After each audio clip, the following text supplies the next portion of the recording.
bonjour à tous. Merci de votre fidélité à toutes ces recettes. J'espère que vous en tirez plein de bonnes expériences.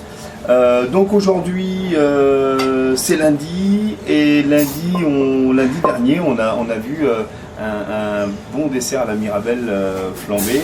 Je voulais rester encore un lundi sur la mirabelle parce que c'est un fruit qu'il mérite. Donc vous voyez là j'ai la mirabelle qui est déjà dénoyautée. Je vais en fin de compte vous montrer avec mon petit tour de main personnel une tarte à la mirabelle. Voilà, c'est ce qu'on peut faire le dimanche à table. C'est très sympa en famille ou entre amis, au café à 4 heures après un bon repas. La tarte mirabelle passe à n'importe quelle heure, même au petit déjeuner quand on en a encore pour le lendemain matin. Ok, donc allez, trêve de plaisanterie. Pour faire cette tarte à la mirabelle, qu'est-ce qu'il faut? Pour la pâte à tarte, j'ai 250 g de farine, j'ai 125 g de beurre que j'ai laissé un petit peu dehors pour qu'il ramollisse un petit peu.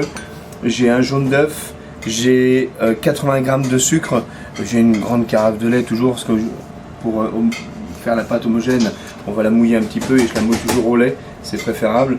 Là, on peut mettre soit de la levure alsacienne ou alors là j'ai pris un petit peu, donc c'est-à-dire une quinzaine de grammes, même pas, de levure de boulanger que j'ai mis dans un lait un peu tiède, de l'extrait de vanille et mon petit tour de main personnel de retour de la cuisine de Guy Géda là en Provence, à Bormes-les-Mimosas.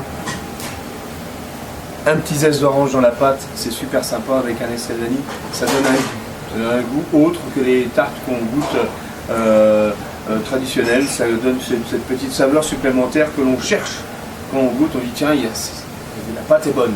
Et ben, le petit zeste d'orange dedans, ça fait tout. C'est un petit secret que je vous livre et qui me fait vraiment plaisir. Mais on a dû le voir déjà sur la tarte aux myrtilles.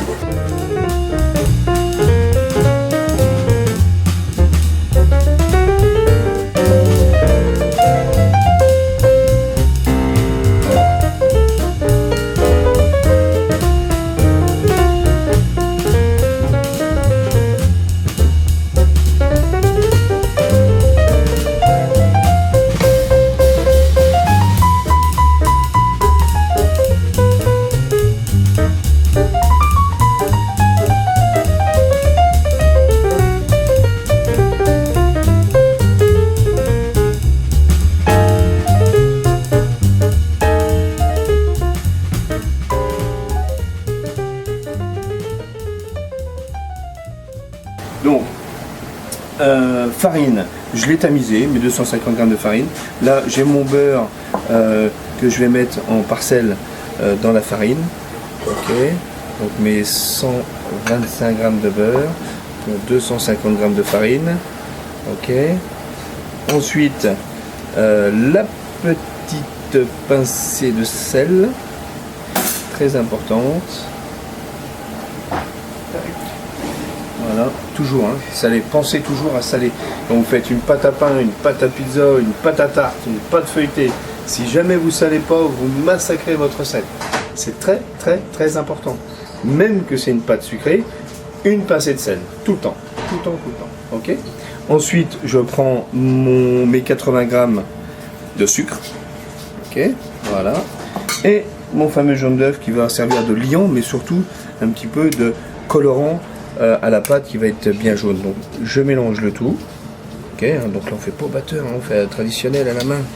Voilà. Alors, ce qu'il faut, c'est bien prendre, bien écraser le beurre entre ses doigts et bien le mélanger à la farine pour qu'en fin de compte on ait un aspect de farine colorée avec ce fameux jaune d'œuf, cet extrait de vanille. J'en ai pas mis, si, je sais plus, je vais en mettre un petit peu, c'est pas grave. Hop, voilà. Ok. Donc voilà, ça sent bon déjà. Vanille de suite. Alors, passez-la entre vos mains comme ça la tamise un peu. Vous voyez, ça sépare bien ça mélange bien le beurre à la farine. C'est très important parce qu'il ne faut pas que vous ayez des morceaux de beurre qui restent mal mélangés à la farine. Parce que si vous avez des morceaux de beurre qui ne sont pas mélangés, qu'est-ce qu'ils vont faire? Ils vont fondre et ça va faire des trous dans votre pâte, tout simplement. Donc en plus là, on va avoir un fruit qui rend quand même beaucoup de jus à la cuisson. Donc qu'est-ce qu'on va faire? Moi j'ai préparé un petit appareil à l'anglaise aussi. Œuf, crème, un peu de sucre, un peu d'extrait de vanille, et en cours de cuisson, on versera dessus. Impeccable.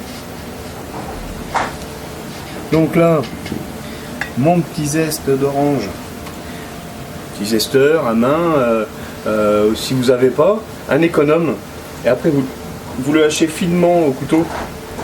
Bon, on a tous une petite râpe à main, regardez, vous voyez, petit zeste dedans, qui tombe, voilà.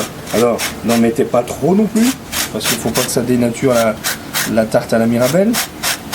Regardez, ah, on les voit bien ces petits zestes, hein. Les petits zestes orangés. Ah ben ça va faire toute la différence d'une pâte à tarte classique.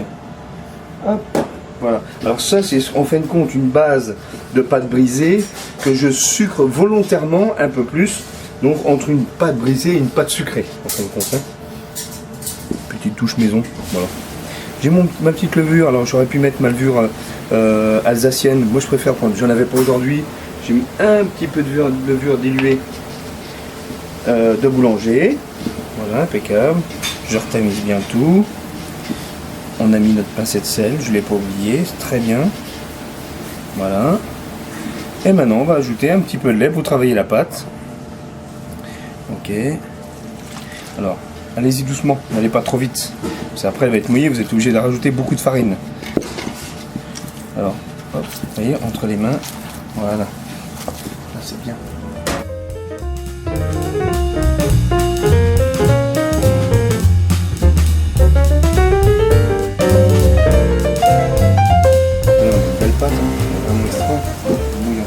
Donc on met un peu de farine. Voilà. Vous voyez, une pâte à tarte.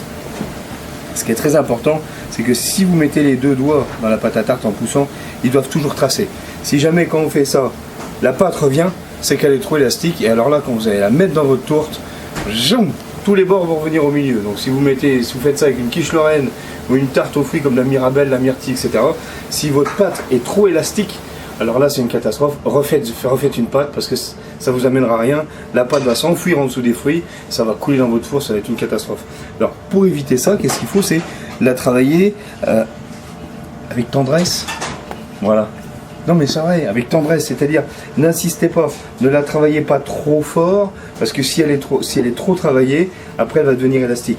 Quand vous avez obtenu une pâte qui ne vous colle plus aux mains et qui trace quand vous mettez vos doigts dedans, extra, votre pâte est au top. Ok? Donc allez, on va la mettre au fond de notre tourtière.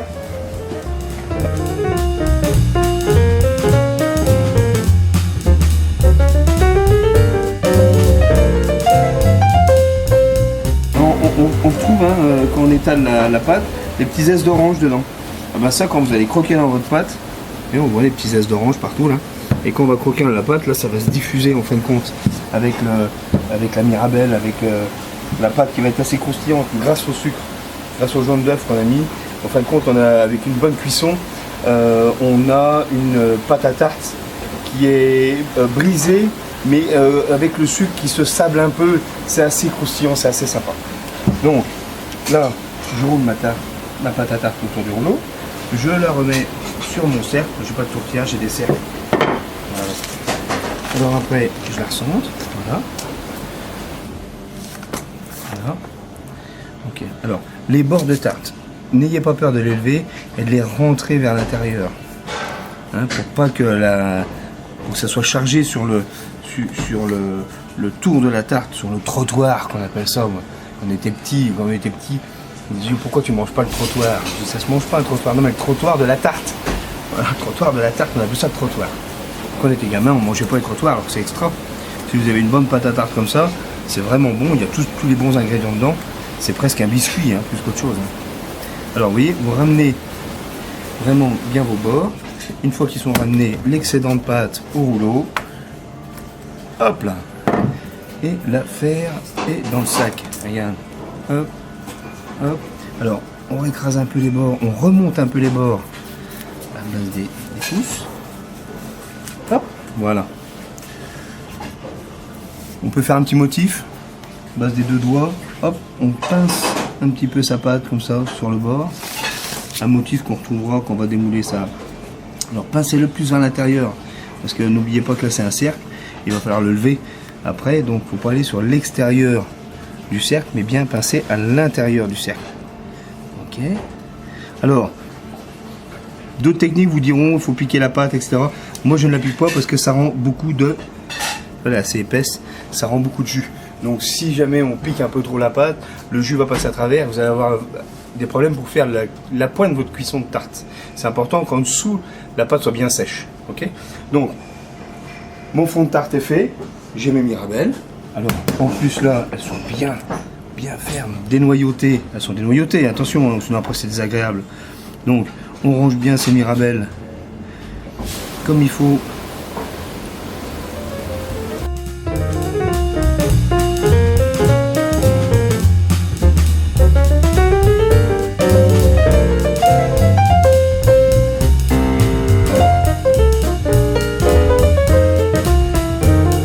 Alors ça, on préchauffe toujours son four 175 degrés, ça sert à rien d'aller plus haut.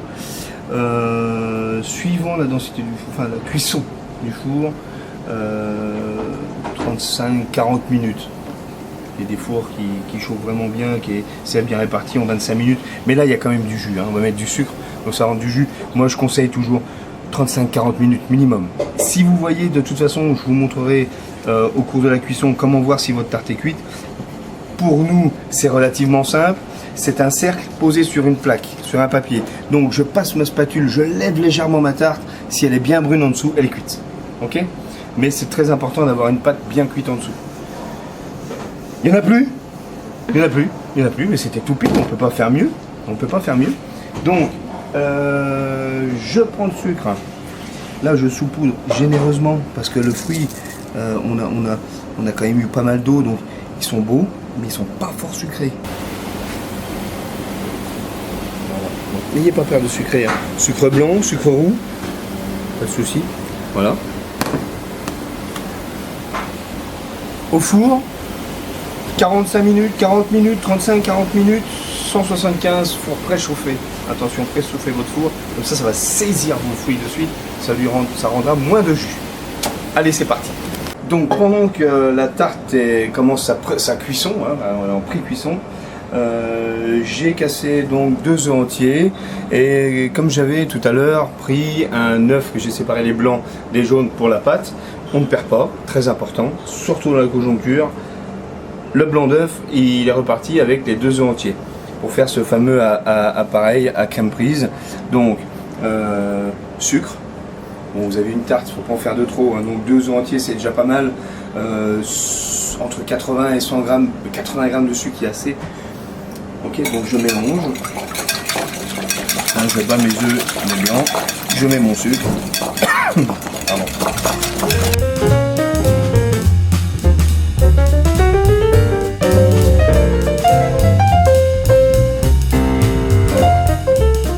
Et ça, on va le verser en cours de cuisson sur la tarte.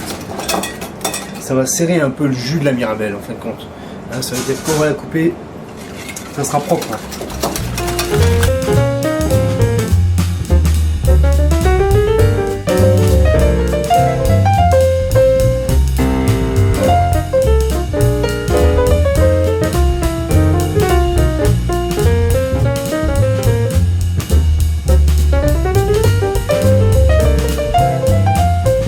Voilà une magnifique tarte à la mirabelle, donc présentée sur un socle à tarte.